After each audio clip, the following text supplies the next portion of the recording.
Sorobio naghahanda na po na daanan na rin ng mga siklista ngayong araw, Mayo 13. Para sa detalye ng balitang yan, kasama natin Idol Denise Brillante. 104.7 IFM Report. Handa na ang lokal na pamahalaan ng Puzurubio para sa pagdaraos ng MPC Tour of Luzon na Heritage in Motion sa Mayo 13. Ayon sa lokal na pamahalaan, inaasahang dadaan ng humigit kumulang 150 local at international cyclists sa bayan sa Stage 14 ng karera.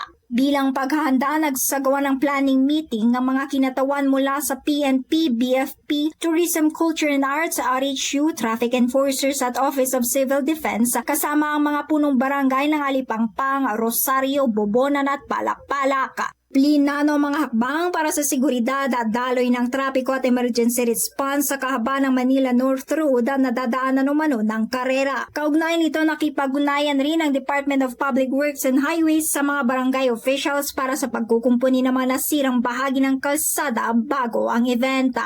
Kasama mo mula rito sa IFM News Dagupan, ito si Idol Denise Brillante Tata, IFM. IFM News. IFM News. IFM News.